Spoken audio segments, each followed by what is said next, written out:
Christian Batchelder, welcome to Mortgage Mondays. It's nice to see you again. Yeah, it's good to be back. Mortgage Mondays 2.0 coming at you live, right? That's right. New, improved, and with hosts that are as handsome as ever. Christian and I are bringing you what goes on behind the scenes in the mortgage industry, news updates that affect the financing of real estate, and new loan products that can help you build your wealth through real estate. Today, we have a very important topic that you and I are no doubt going to catch some heat from. So keep an eye out for YouTube comments that are throwing shade at us, because there's going to be a lot of angry loan officers that are going to be pissed that we're exposing one of the, I don't know if scams is the right word, but it's definitely not something that's healthy that goes on in the mortgage industry, so that listeners can avoid having this happen to them. And if you're looking for an alternative brokerage that doesn't do those kind of crappy tactics, we'd like to invite you to check out The One Brokerage. It's the company that we own together. Christian is the broker of that company, and put simply, probably the best loan officer that I have ever come across in my life. He's an absolute whiz with a brain that works incredibly fast and a handsome face to boot. So Christian, welcome to the show. Appreciate that. High praise. Yeah. I mean, you and I, we have exposure to all kinds of different real estate. We own real estate. We work in the industry. You're a real estate agent. You're also a loan officer and broker. So we see things from every angle. It's one of the things that makes me and you different than a lot of the people that make real estate content. They typically niche in one thing. They flip, they wholesale, they do BRRRRs, they buy apartment complexes, they are a real estate agent, or they are a loan officer, but we provide all of these services to our clients. So we have a much more well-rounded view of what goes on in the industry. We also have to compete with jackals that come along and try to steal clients, make false promises. And because we tend to operate from a place of integrity, and we're going to be more likely to give people a worst case scenario so they can prepare for the best, it exposes us to someone that comes along, gives you a best case scenario, and then leaves you finding out the worst later in the escrow. So you work in this industry all day long, all the time. Let's start off by having you explain to our audience what a trigger lead is and what we're going to be talking about today. Yeah, and it's funny, you kind of let off calling it a scam, not really, but kind of. And that's exactly how I'd explain it. It's funny, there's actually been multiple bills in Congress. I believe there's actually one currently that actually are discussing outlawing this, making it illegal. And I think it's important, especially starting off with kind of, our new take on Mortgage Mondays. This is a little bit more real and kind of the dark side of the industry, right, than just all the glitz and glam. What a trigger lead is when you get your credit pulled for a mortgage application, right? I need to pull your credit. Chase Bank needs to pull your credit. Wells Fargo, Quicken Loans. We all need to pull your credit in order to issue you new credit, right? That's a new mortgage. We need to go to the three main credit bureaus. For whatever reason they were chosen as the three. Who knows, but somebody way back when chose Equifax, TransUnion, and Experian as the three bureaus that make up your FICO score. That FICO score is one of the largest determining factors in the quality of the mortgage you're able to qualify for. However, those credit bureaus realized that they could profit more so than what it just costs to order the credit report. We have to pay them. Every single credit report we order, we have to pay them. They wanted to make more money, though. So what these bureaus do, it is not legal to sell your information, but let's say, David, you were applying to get a mortgage for me today. I would have to go check your credit. Let's say TransUnion gets a little ping. Hey, Christian just ordered David Green's FICO score. It would have your phone number and your name. It would have all of your very sensitive information as well as your credit report, but TransUnion blanks all of that out. But what they realized is that names and phone numbers are not a protected, source of information. It's public data, so to speak, right? That's the white pages used to have people's names and phone numbers. So TransUnion said, hey, we're going to take this person's name and this person's phone number and the mere fact that they're currently looking for a mortgage, obviously because a mortgage lender just pulled their credit, and we're going to go sell that to other mortgage lenders. We're not going to sell their data. They don't sell your FICO score. They don't sell your debts, your liabilities, anything. They just sell your name, number, and the fact that you're looking for a mortgage. And it's like a feeding frenzy of You ever drop like a piece of meat into the ocean and just all those little feeder fish come and just swarm it? That's what it's like. It's literally any lender who's got $12 can go buy what we call in the industry trigger leads. And any legitimate loan officer that generates business, with integrity and with a good pursuit of business, we kind of call them the bottom feeders, because they sit there and they wait, like a little baby bird waiting for mama to drop the worm, for another loan officer to go do all the work, do all the guidance, do all the education, and then pull the credit. And they try to call you. And a lot of times they're as shameless as literally saying, "Hey, David, my name's John. I'm with your lender you're getting a mortgage with. I'd like to provide you with your updated rate sheet. However, I need you to fill out this application form." Knowing damn well they already filled out an application with the previous loan officer, they're trying to kind of make that very unnatural transition more natural and kind of slide it under the radar. A lot of people fall for it. And the sad part is that TransUnion does not limit the amount of lenders that they send these leads to. So when I get my credit pulled, guys, I'm the owner of the damn company with David. When we get our credit pulls, I get spammed by people trying to convince me that they're my lender.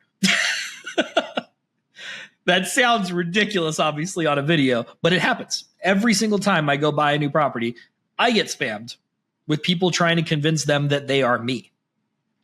And they say things. We're going to show an example here pretty soon. They say things that just don't make sense. And they desperately just try to get the fish on the hook, so to speak. And it's really an unfortunate side of the industry, and something that I'm very hopeful is outlawed sooner rather than later, in the United States Congress. That's my hope. All right, let's sum up to make sure we understand what you're talking about. Somebody getting a mortgage is going to have to get their credit pulled, and it's not just credit. Part of it is looking at FICO, but another part of it is checking what your debts are, because those are also on your credit report, which a loan officer needs to determine your debt to income ratio, which helps show a lender your ability to repay. So this is a part of the process in a conventional loan, and almost any loan you're ever going to get anywhere. They're going to have to check your credit. They want to make sure that you don't have a history of foreclosure, a history of refusing to pay, or a very low score, or debts that they don't know about. When that happens, there's 3 major companies that report credit scores. It's TransUnion, Equifax, and Experian. Those 3 companies have learned, hey, you got to pay us to get this credit report, which usually you and I end up having to pay for, and then we hope that the client reimburses us if the loan doesn't close. But that's the thing you have to think about when you go to a lender and don't use them. They had to pay for this credit report. But they also sell the client's information to other loan officers that are like little fish looking for that chum, that don't have relationships with these people, that don't have good reputations, that are desperate for business. And so they're going to buy these leads. Is that an accurate assumption here? 100%. Okay. Here's something else I want to add to this so you guys understand the nature of business, specifically in real estate. The majority of people, more than 99% of them, are only going to listen to content online that's free. We don't want to pay. We don't want to subscribe to belong to somebody's Patreon or Rumble. You're listening to this on YouTube right now. You're not a part of a paid group where I'm teaching you. Everybody wants things that are free. When you're listening to something for free, the person making it has to monetize it somehow. We have to pay money for cameras, for studio equipment, for editors to make these videos, for someone to come up with thumbnails. Like, nobody's making content for free. They have to get paid somehow. Most creators make content and then they sell you courses, educational materials. They're going to teach you, here's what goes on and how to flip a house. Well, the big companies don't know how to invest in real estate. What they do is they trade in information. So when you have to log in to look at a Zillow profile, a realtor.com profile, a Redfin, biggerpockets.com, you're giving them your information. Companies will pay BiggerPockets, Zillow, Realtor, Redfin, anywhere that gets a lot of traffic. And remember, they get that traffic by offering free content that we're watching. Companies will pay those people to get the information of their subscribers and their listeners because they are more likely in being interested in that company's services than not. So if you're on biggerpockets.com and you think that you're listening to free content, you are. However, BiggerPockets is trying to sell your information to a real estate agent who needs you as a lead, to a loan officer who needs you as a lead, to a property manager who needs you as a lead. If you're on Zillow and you say, tell me more about this house, you're not actually going to learn more about the house. Zillow is going to take your information and sell it to 3 different real estate agents that you never agreed to, or if you did, it was buried somewhere in the terms and conditions that you never saw. This is how business works. And if you choose to consume free content, which me, Christian, all of us do, this is part of the price of that. You're going to have your information sold. Does it make you mad? That's great. It probably should make you mad, but you still need to know that this is the reality of what's going on. What happens in these credit bureaus is no different. They get all this info, and smart people sit down and rub their hands together and say, how can we get more money out of these people? Well, what if we sell their information to the loan officers that need a loan? These desperate, grubby, grimy folks that are less likely to be operating with integrity than someone like us that you're listening to on YouTube, that you're building a relationship that you get to know.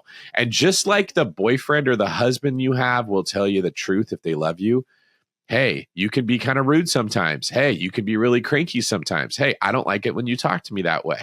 Because in a safe relationship, you feel you can be honest, which is good. There's always that dude that's not in a relationship with you that wants to come in and get into one. And what does he say? Whatever you want to hear. Girl, you're perfect just the way you, that's exactly right. You're perfect the way you are. I wouldn't change anything about you. I love it. If I was your man, I would do all these things. What? He took you to Chili's? I wouldn't take you anywhere but Ruth's Chris. We all know what it's like when some smooth talking brother comes in acting like a Nicholas Sparks romance novel. And we all know how tempting it is to think, oh, there's guys out there like that. And men get hit the same way. They've got a girl who is a normal person who doesn't have everything she does revolve around him and his ego. And then they get some gold digger that comes in. She's like, ooh, your muscles are looking big. Have you been working out? You're so funny. And smart people know they just want your money. They just want something from you. They do not love you. Business works the same way. This is what I'm getting at. And we are exposing today one of the ways that these gold digging business people will operate. All right. So Christian, tell me how this works in real life. So we have a client at the one brokerage. They apply for a mortgage and their information gets sold. There's nothing that we can do about that. What can they expect or anyone expect who actually allows a credit company to pull their credit? Absolutely. I will say there is one point of defense that you can hold. There is a federal opt-out, a do not call list that we send to anybody that we're about to pull credit for, typically beforehand to get on it, just to limit the spam calls because they do get awfully annoying.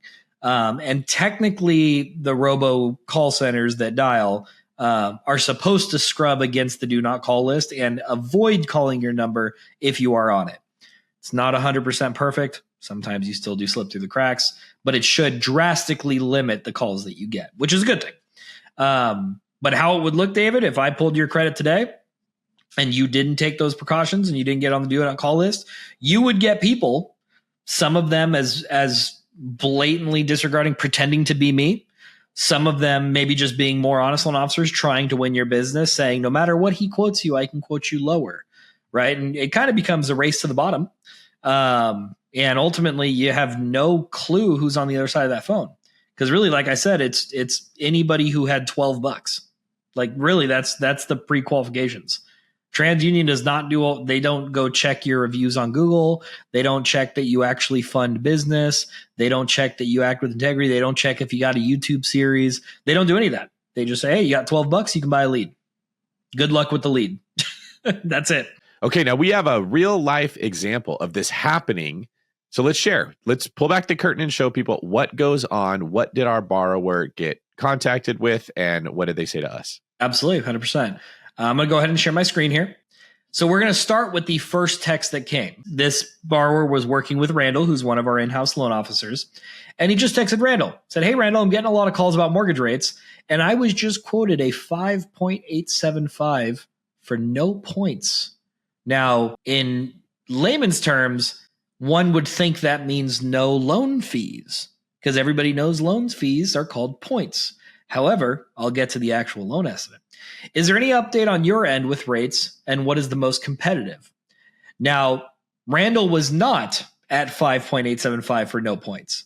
We have hundreds of wholesale lenders that allow us to fund with their money that are not at 5.875 for this borrower. By the way, this was an investment property, by the way, guys. So some of you may be saying that's possible for a primary. This was a investment property. And Randall very confidently told him, hey, it's not possible, but send me a loan estimate. I'll read through it with you. I'll help you understand it. I'll deduce if this guy is pulling your leg or if he's kind of selling you some snake oil, and we'll go through it together. Now, if I scroll down here, we're actually going to look at the loan estimate in real time. Okay? So if you're on the YouTube series, once again, look at this. Look at what it says in section A, guys. This is the exact estimate that this lender gave him after saying a 5.875 has no points. He sent him a loan estimate with $21,000 in loan fees. And it pretty clearly here says points, underwriting, and wire fee. What was his response? Let's scroll down. The borrower said, hey, my previous lender just reviewed this and it looks like there is lender fees. What's going on? And I kid you not, guys, this is straight from the text. So, David, the points on there is actually origination. We don't charge an origination fee.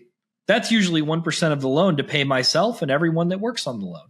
And all the other portion goes to UWM, who's a wholesale lender. Instead of putting it as origination, we charge it as points.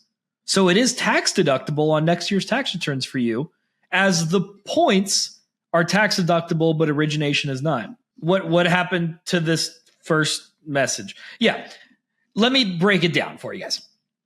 There are many ways a lender can charge you on your loan. That's why this is such an industry that is able to be permeated with people like this. You can charge points. You can charge origination fees. You can charge an underwriting fee. This lender even charged a wire fee. Charged $295 to wire them their money. Seems kind of steep to me. You guys see in this next section, appraisal fee. That's another charge. Credit report fee. Credit check, they call it. That's what David and I were just referencing. That's the cost of pulling your credit report. All these things line up. Okay. We'll have another episode where we actually go through a loan estimate and I talk on each of these briefly, but I just want to focus on section A, which is titled origination charges. This is the cost of your loan. The general rule of thumb is the lower your interest rate, the more points you pay. The higher your interest rate, the cheaper the closing is. It's kind of like a seesaw, right? A teeter-totter. As one side goes up, the other side comes down. However, it should be discussed honestly. Not saying, hey, we don't actually charge stuff. But that's to pay us. It's tax deductible. Well, you know, the funnest part about a tax deduction is that it's an expense. I always laugh when the business owners say, oh, it's a tax deduction. Well, yeah, you get a little tax break on that, but you still had to pay for that $3,000 dinner. It's not free dinner. It's not free dinner. That's exactly right. If your tax rate is 20%, what they're saying is you get 20% of that back. That's exactly right. You don't get 80% of it back, which is what you spent. It's just one of the easiest ways to rationalize making a bad spending decision. I always love that. One of my favorite things when you see business owners who probably aren't as well-to-do as they pretend to be, right? Oh, I'll cover dinner. It's a tax deduction. Well, you're still fronting the bill, my man. That's still a net loss to you, right? This is the same thing. While there are absolutely benefits of closing costs in terms of tax write-offs, it's still an expense. This borrower would still depart with $21,000 on his loan fees. Would still part with that. This was about $1 million loan, guys. So $20,000 is just almost brushed off by the loan officer in all reality, because it sounds like the loan officer doesn't have a good understanding about the loan himself, probably because he works in a call center who's buying trigger leads, who probably didn't have formal education, who didn't take the time to learn about products and how they're charged to the borrowers, didn't learn how to quote them effectively, and ultimately can't have the conversation that follows it in a honest, integrity-driven way. Instead, he says, "Oh no, we don't charge that stuff. But what we do charge is tax deductible. That's good, right? That means it's free." So all this is just one example, guys, but it's a classic one. So many people in our industry will tell you stuff's free, will tell you we don't have an origination fee, because it's true. These 3 listings right here, none of them say origination. It says 2% points, underwriting fee, and wire fee. So this lender can brag that he doesn't have an origination fee. He's bragging. He's like, oh yeah, we don't have a loan officer origination fee. We charge it as points. Guys, it's the same thing. It's literally the same thing. It's the cost of your loan. Regardless of what it says, there's a reason why it's all sectioned off here in Section A, titled Summary of Origination Charges. That's all the charges that it takes to originate your loan, no matter what the actual words say. It's what the lender's fee is, and that's what you're paying, no matter how much a loan officer tries to conceal it. All right, let's break some of this down. A couple ways that loan officers can kind of pull the wool over your eyes a little bit. They can play what we call the shell game. So when I used to work for a public transit police department in the Bay Area, we would have these little schemers that would get on a train and they would go to someone and say, hey, I've got this ball. I'm going to put it under a cup and I'm going to move it around a whole bunch of times. And if you can tell me which of the cups the ball is underneath when I'm done, you'll win a bunch of money. But if you don't, hey, I get $10 or something like that. And of course, these guys knew how to make you think that the ball was under a certain cup that it wasn't. And people would lose their money, get mad, call the police. We'd have to show up. We called it the shell game. That's what's happening here. So you can call something a point. You can call it an origination fee. You can call it a loan fee. You can call it an analyzation fee. You can call it a support fee. What are some of the other words that they throw around here, Christian, that we see? Oh my gosh, that's admin fee. Good. This one right here, wire fee. You said underwriting, processing fee. Yep. We said origination. We said points. I've seen just straight lender fee. Lender fee. That's another one I forgot. That's exactly right. So what happens is they can make the claim we don't charge points or we don't have an origination fee. They just made up another name for it and put it in a different part of the estimate. And they're technically not lying, but you don't know any better because you don't get loans all the time like we do. They're also going to come in and they're going to put a loan estimate together that makes it look like it is cheaper than what you're getting from an honest loan officer, which we haven't even gotten into that part yet at all. Lindsay and I kind of showed the same example by showing the loan estimate sheet itself. But Christian, do you have a second to pull that thing up on the screen here and walk us through when you get a loan estimate from a loan officer, what these cryptic words mean, what people should be looking for, and then how loan officers can use these to hide the ways they're making money and how much you're paying them? Absolutely, 100%. So this sheet that I still have pulled up on the screen here, guys, is your summary, your closing cost breakdown, right? It's always titled closing cost details. Typically, this is page 2 of your loan estimate. Page 1 has your interest rate. So for this borrower, this is the one where he was promised a 5.875, which wasn't a lie. The rate on this was actually a 5.875, but he was promised no points. And then told this fun little workaround about how that's actually an origination fee. We just charge it as points because it's tax write-off. Come on. So to answer your question, David, when you first get your loan estimate, I'm going to break all of these fees just into 2 main categories. There's the categories your lender knows for sure up front. And there are the categories that the lender does not know yet and is just doing his best to estimate. Okay? The fees that the lender knows for sure are Section A, titled origination charges. All those words that David and I just mentioned, lender, processor, admin, points, origination, whatever, all the ways they could be noted, they're always here under Section A. The lender knows what those fees are going to be. Okay? Section B is usually the fixed cost of your loan. You got to get an appraisal. You got to get a credit check. MERS fee is the fee to actually package the loan once you're closed. Flood certification is always $8 to make sure it's not in a flood zone. And your tax service fee is usually the recording fee that most states, cities, counties, whatever jurisdiction you're in, require to actually file that new lien on title. Pretty fixed expenses. Your lender will know these for sure up front. Section C is the known third-party fees. This is title and escrow. You guys can see them all written up here. Courier fee, /wire fee, /email fee. I don't know what an email fee is, guys, but some title company thinks it's legitimate to charge.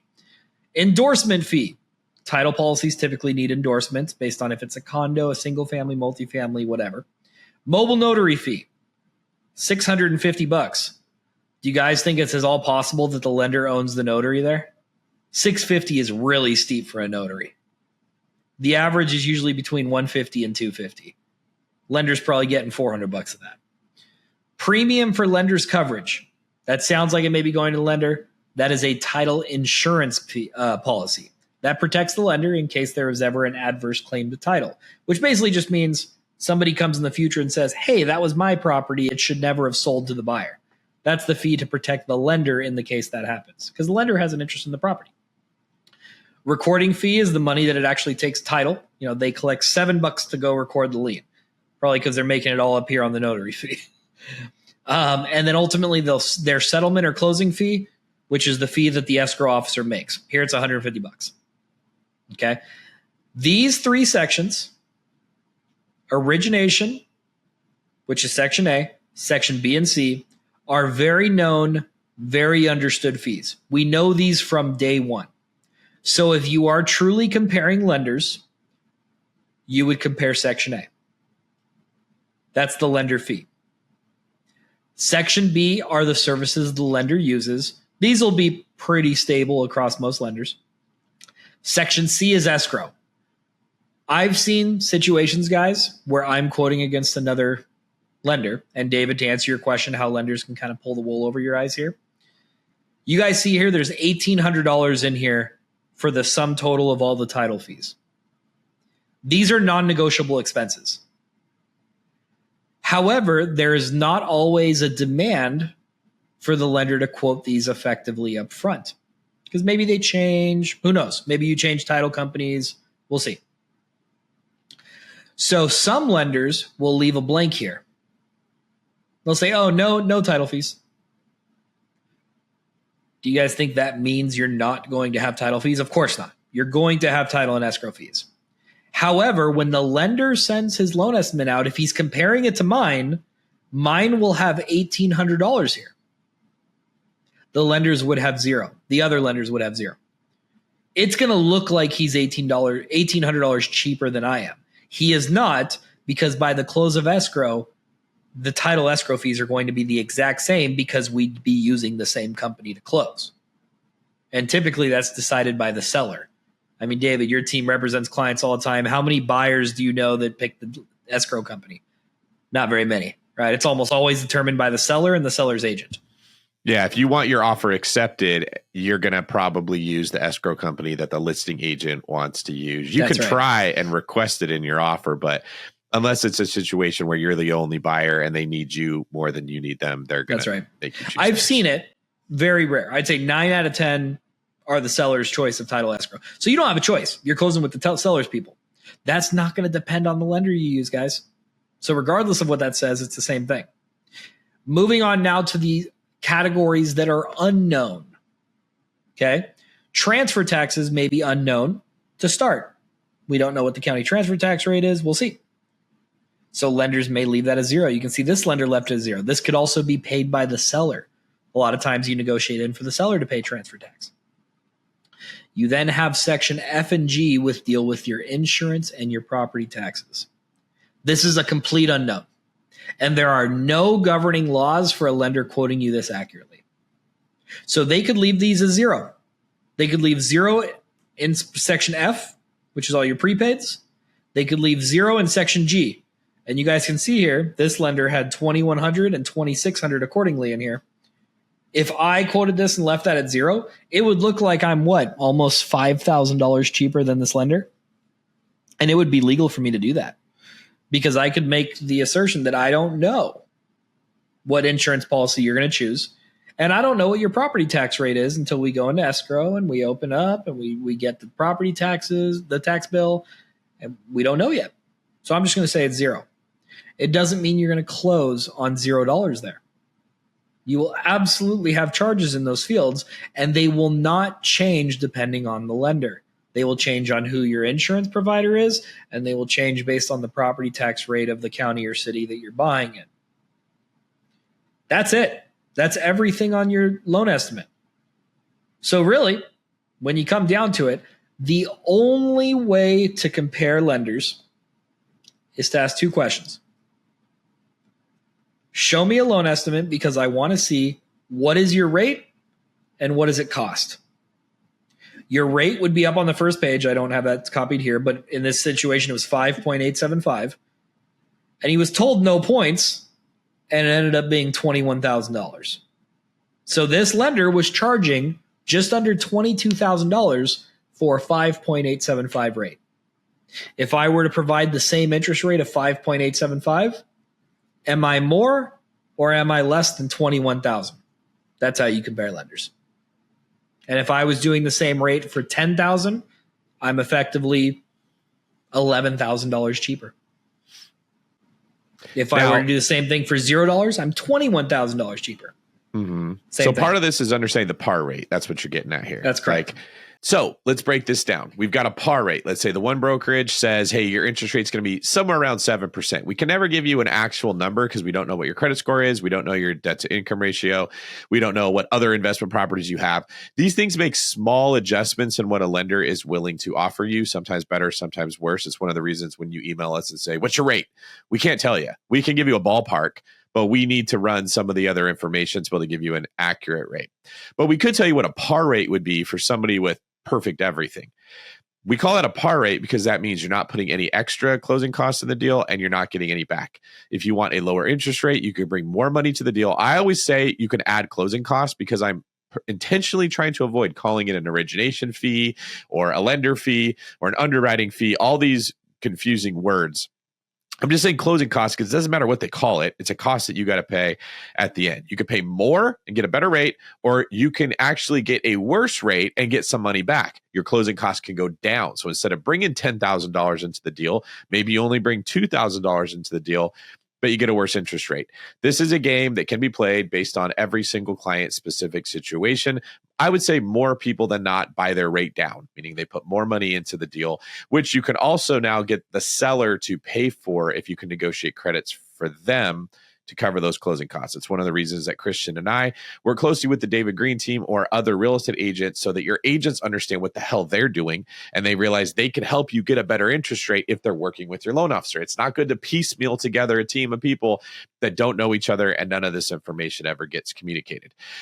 So one way that a lender can trick you is by saying, here's a lower interest rate, not telling you this comes with more closing costs.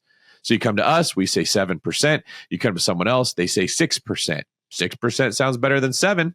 The problem is they're not telling you that's $25,000 in extra closing costs. We could have done the same thing, and maybe it would have only been $22,000 with us to get that 6% rate. But we didn't tell you that because you didn't ask. We're not going to give you the lower rate just to get your business. Now, the other way that they do this is on that loan estimate, they completely leave something off that you don't recognize, or they give an intentionally low estimate for something that they don't control. So there's certain things that they have to be honest about. The interest rate, some of those closing costs, they have to tell you what they're charging, the PMI, if that's going to be applied, whether it's a 30-year loan or a 15-year loan, they can't lie about that. Other things they don't control. The escrow, the property taxes, the insurance for the property.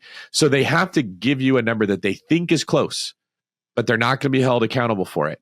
Now, if we give you an accurate estimate, hey, it's probably going to be about $1,500 a month for tax and insurance on this $1 million house. They say, nah, we think it's going to be $700. If it ends up being $1,500, they're not in trouble because they don't know. They don't control that. And they look cheaper. That's the point. They're giving you $700 because it makes them look like they're offering you something cheaper, but they're really not. So when you're in a committed relationship with your loan officer, they can be honest with you. When you're dating somebody who's trying to steal you from your partner, they're not going to be honest with you. And if people don't understand how to read a loan estimate, what the person's required to share and what they're not required to share, what they have to be honest about and what they are allowed to be inaccurate about, and they don't understand how a par rate works, it is so easy to come along and be like, what? You're paying how much for that thing? I'm way cheaper. Not telling you that there's more closing costs. Not telling you that when you get to another one that we had that I didn't even mention here, there's prepaid interest. Can you explain briefly what prepaid interest is on a loan estimate? Yeah, good question. That's one more thing that could vary. We didn't see that on our estimate, but prepaid interest is dependent on the day of the month you close. Think about it this way.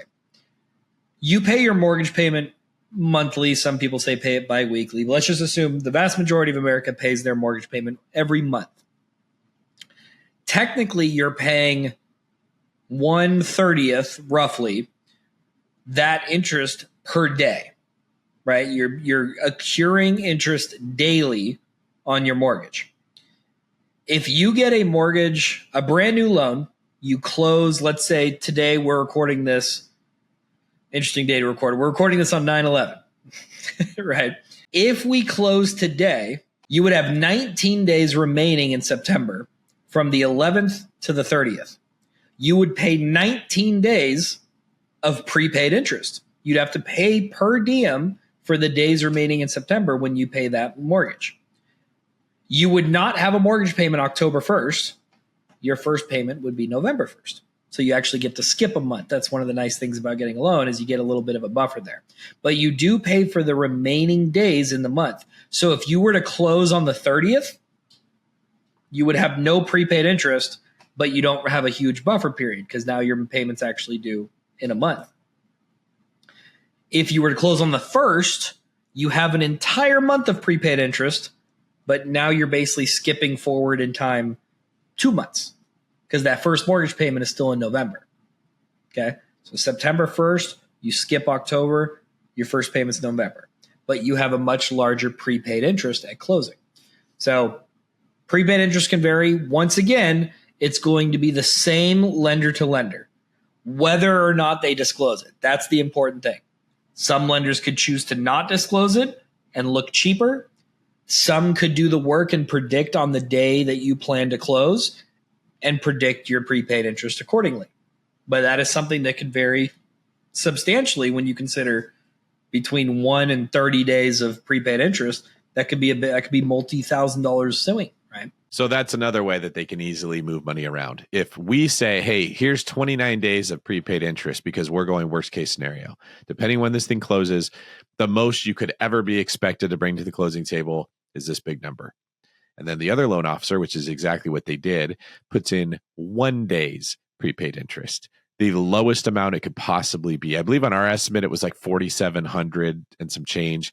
And on theirs, it was like 150 or something. Does that sound right? Yeah, correct. Yeah, that makes them look like they're $4,600 less. That's right. But it's exactly the same. Prepaid interest is going to be whatever prepaid interest is. It has nothing to do. But on that loan estimate, especially if you're looking at the final number, they look way cheaper. And that's exactly what they're going to do. They're going to say to you, well, look at my total cost and look at theirs. Who's the cheaper loan? Or we'll look at my interest rate and look at theirs. Who's the better rate? They're going to call your attention to the cup that they want you to think that damn ball is in. That's right. And gaslight you into not paying attention to what it actually is. And unfortunately, if we're just keeping it real here, the honest people in sales often lose. Yeah. You've been told honesty wins in the long run, integrity wins in the long run. In the long run, it does, but not in the short run. If I'm a listing agent and I say, Christian, your house is not going to sell for more than 600,000, you're freaking crazy. Here's the comps. We need to list the thing at 600 and be lucky if we get that. I'd rather list it at 575 and try to bid them up. And someone else says, oh, Christian, that's crazy. Your house should sell for 675. It's gorgeous. Just look at it. Look at your crown molding. I've never seen crown molding like this. This is the most amazing crown molding that I've ever seen in my, I want to buy your house right now. I would if I could. I can't afford it. You're going to go with them. And then what's going to happen is it's going to sit there, get no offers, be on the market for 90 days. And the agent's going to come back with some excuse that it wasn't their fault. Oh man. I mean, it's because of the political issue. It's the economy. It's the presidential election. It's interest rates. It's fill in the blank.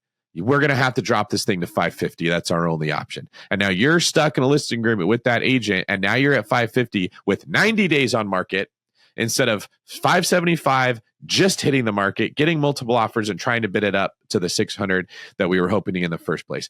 One of those ways is going to work. The other one is not. One of those ways is honest. The other one isn't. But I'll tell you, as someone who works in the industry, it's often the honest person that loses. And that's why we're making the show. We want you to know the right questions to ask your loan officer to avoid this happening to you. So Christian, before we wrap here, can you give some last minute advice for what somebody should talk to their loan officer about to make sure that they're getting the best loan that they can get honestly? I would say if a loan officer mentions anything along the lines of what we just mentioned, they probably know what they're doing. If they walk you through how a lot of these fees are not known yet, I'll estimate your homeowner's insurance and your prepaid interest as well as I can, but here's how you understand what it could be. Here's best case, worst case. A good loan officer doesn't usually pick an interest rate. So in your situation, David, some loan officer picked 6, another one picked 7. That doesn't mean the one that picked 6 is cheaper. They could have a mammoth amount of points that the other loan officer wouldn't have had. A good loan officer would provide the entire rate stack. So you would see options. I usually just snap a screenshot of it and send it to the borrower. Hey, look what a 6% costs. Hey, here's what a 6.5 is. Hey, here's what a 7% is. Are any of these speaking to you? You want to pay less closing costs and have a higher rate, or you want to save on your monthly payment at the expense of cash out of pocket right now? And by the way, it's a tax deduction. Gosh, that's such a joke. Right? But I mean, technically, closing costs can be tax deductible if you want to think about it that way. But so is interest you pay monthly. So, yeah. I mean, that is laughable when you hear somebody use an excuse like this is a tax deductible thing. When I read that message, it screams, I am trying to confuse you. Especially when they started saying there's no fees. There's no fees, and then the immediate next text says, oh, yeah, but for those fees that are there, they're tax. What? You just said there's no fees. What do you mean? What's the tax deduction? You can't tax deduct 0. Yeah, it's the magician who's like, look at my hand over here, and then over here is where they're hiding the card or doing whatever thing they're looking to do. And they have nothing to lose by lying to you because they don't have a relationship with you. They don't know you. They literally just bought your information like a mercenary and are going to come at you. And if you find out at the last minute, this is not what I thought, we didn't mention this. Many people think that if they find out that it's a scam, they'll just back out of the deal. You won't. Nope. You won't have a contingency. You get 2 weeks into escrow and you're done. That's it. You're either walking away from your deposit or you're taking the crappy deal. That's where you've got a deposit on the line. You've got sometimes you're 3 or 4 weeks in before this comes out. You now have a seller that's threatening to sue you. You have pressure from everybody else to close. And if you say, well, that's okay, I don't care about pressure, I'll just back out. You're going to lose your deposit. You're going to be out the money for the home inspection, out the money for the appraisal, out the money for any of the other work that was done. Your stuff is all packed up in your house. The U-Haul is already rented. Your kids are sleeping on air mattresses as you're ready to go. You've told everybody that you're moving. You've already fallen in love with it. You're not going to back out. You're going to close on that deal. Best case scenario, if you back out, you're going to lose your $5,000, $10,000, $15,000 earnest money deposit. That is a horrible way to do business. And it will absolutely happen when you just go with the mercenary that hits you up, offering you the teaser low rate. That's always where they come in, dude. It just reminds me of these like guys that go to Columbia and they get this really attractive girl that's way out of their league that comes and hits on them. And they're like, yeah, come back to my hotel. I really like you. You're really cute. And then they end up getting drugged and robbed by all of her friends. Like this pattern shows up at so many things in life. Folks, if it seems too good to be true, it is too good to be true. Don't invest in dreams. Don't trust people that sell you dreams, and don't smoke that hopium. It's not a good business strategy. Christian, if people want to reach out to you, talk to you directly about a loan, get a better quote on a loan that they already have, or build a relationship with you for buying future real estate, where can they go? Absolutely, guys. Best place on Instagram at The One Broker. It's where you find me.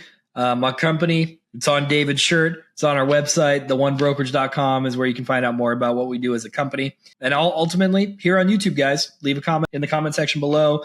Reach out to us, DM us. We're here to help. Absolutely. And Christian, welcome back to Mortgage Mondays 2.0. Today's show is a little longer, folks. That will not be the case. Usually we keep these shorter, but we wanted to give you guys a really good show moving forward in the future. Make sure you subscribe to the channel, like the video, and send it to anyone you know to avoid them falling prey to loan officer scams. We will see you next week on Mortgage Monday.